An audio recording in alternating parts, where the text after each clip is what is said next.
Man ana man ana man ana laulakum.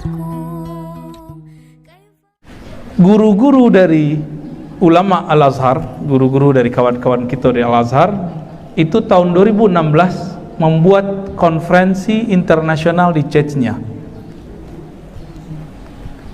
menghasilkan ijma', penguatan ijma' dahulu yang pernah disepakati. Ijma' kesepakatan, ya. Apa itu? Ahlus sunnah itu 3 ciri-cirinya.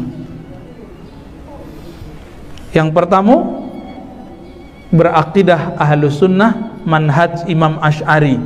Imam Asy'ari itu mengajarkan sifat 20. Maka bapak ibu yang sudah belajar sifat 20 dari kita itu sudah ahlus sunnah. Alhamdulillah. Kini mau diganti orang tuh, uluhiyah, rububiyah, asma sifat namanya. 3 tauhid. Kini lah masuk ke buku-buku sekolah, masuk ke pesantren modern. Maka ini agak udah mulai menyeramkan ini Pak. Pertarungan ilmu akidah, keyakinan di dunia pendidikan mulai menyeramkan, ya. Ambo agak ngeri-ngeri sedap ngelihatnya. Tahu ISIS Pak? ISIS tahu? ISIS itu akidahnya uluhiyah, rububiyah, asma sifat, disebut 3 tauhid. Dari poros lain ada Syiah. Jadi nanti Indonesia mereka lagi sorot Pak. Nah ini kabar buruk nih. Indonesia lagi disorot. Orang awak itu kan terbuka, sangat terbuka. Kecuali orang Minangkabau, tol sana jadi-jadi, ya kan? Lagi disorot, mereka lagi berebut. Wahabiyah dijadikan alat memecah aswaja ahlus sunnah. Suriah sampai sekarang berhenti nggak perang. Itu isunya apa? Syiah Wahabi. Ayah dari guru kami dibunuh sedang ngajar, Syekh Muhammad Sa'ir Ramadan Al-Buti. Dibunuh Pak, lagi ngajar tafsir di mimbar gitu, nggak buka tafsir, dibom, nggak mati. Tiba-tiba ada penyusup berdiri, tembak, mati. Syekh Muhammad Sa'ir Ramadan Al-Buti. Kami dulu mengajarkan kitab itu di UIN, ya. Pak, kira-kira akan kita biarkan? Hah? Mau diam? Mau tetap tidur? Kami tidak mau polemik Ustaz. Ke laut aja ya. Nggak bisa, kita harus mulai buat daurah-daurah Ahlussunnah. Ini teman-teman Nazar nih ilmunya banyak, kelebihan energi, tapi nggak ada yang memanfaatkan. Nanti buat TMUI di mana, di madrasah, buat daurah-daurah Ahlussunnah, daurah kajian sifat 20 gitu.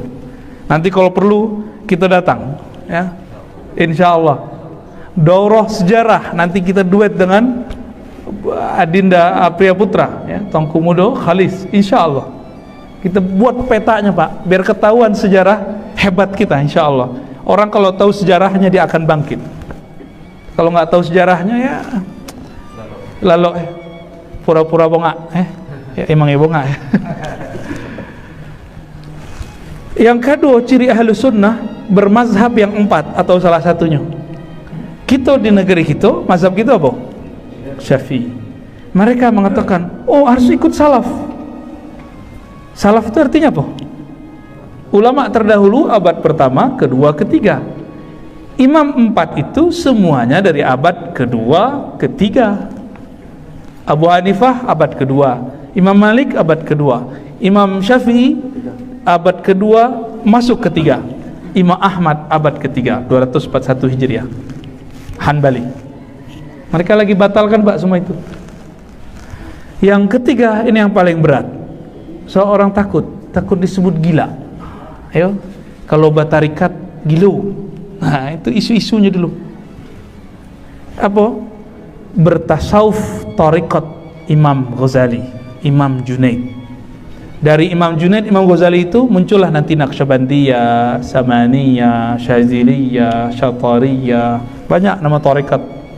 Di Indonesia ada lembaga khusus yang kemudian memonitor itu, namanya Jatman. Tapi karena Jatman berafiliasinya dengan salah satu organisasi besar yang orang Minang mungkin tidak cocok sebagian, kan tidak laku Jatman di situ. Ya, tapi prakteknya banyak di negeri kita. Ya, disebut thariqah sahihah atau mu'tabarah. Nahdlatul Ulama mempunyai kewajiban mewadahi Mangane maaf ya, akeh wong kualat karo NU akeh. Ora usah NU-NU-nan, sing penting ahli sunnah wal jamaah. Remuk kowe.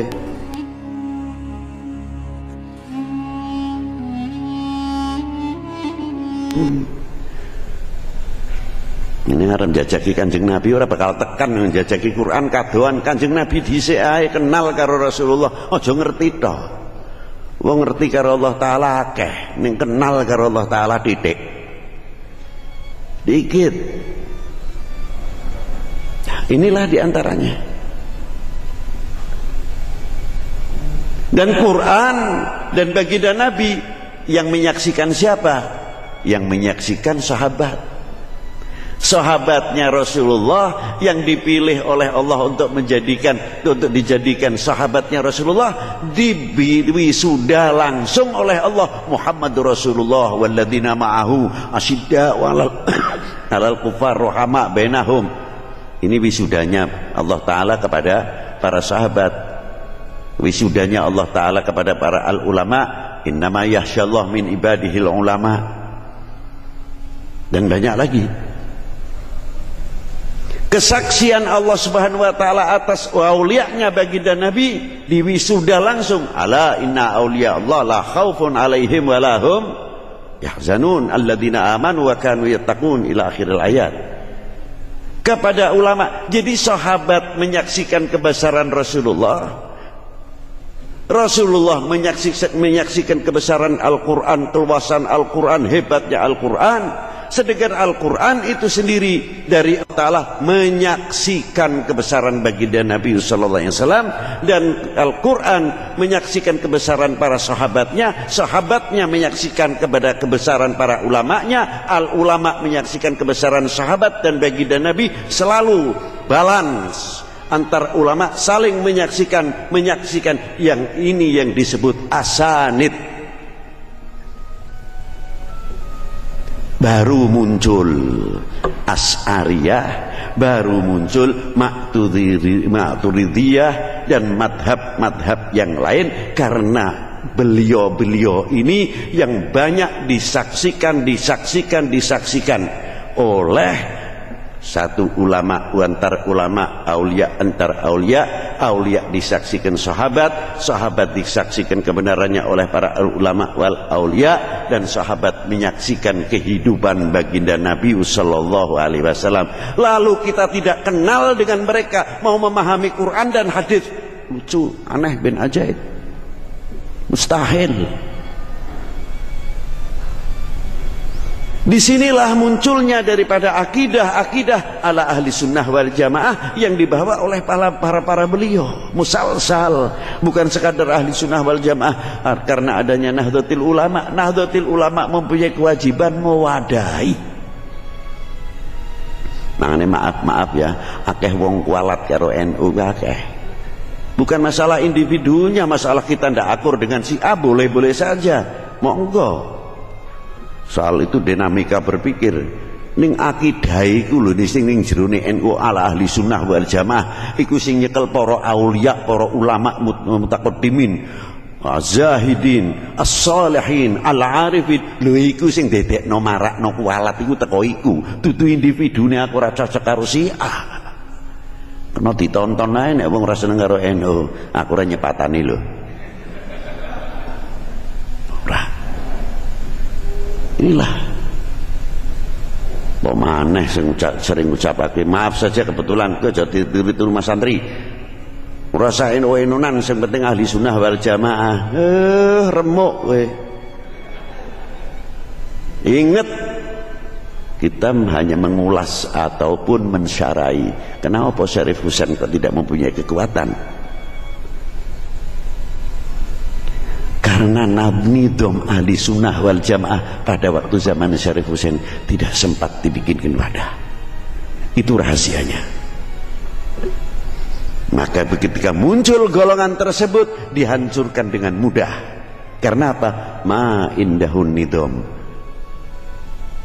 Hanya kekuatan agama saja al-Islam sudah, ahli sunnah wal jamaah sudah, tapi untuk nizam memperkuat ini lemah. Dan bagaimana cara menghancurkan nizam ala ahli sunnah wal jamaah sedikit demi sedikit? Ora usah NU-NU-nan, sing penting ahli sunnah wal. Engko dadine kaya nang zaman Syarif Husain dipecel kepenak. Tuh. Maaf ya. Aku wis kedarung fanatik masalah karo NU. Nek sampean ora masalah, ora apa-apa nek sampean. Tapi gampang nek nang neraka esuk sampean tak tuding dhisik. Enak ae rada galak sithik.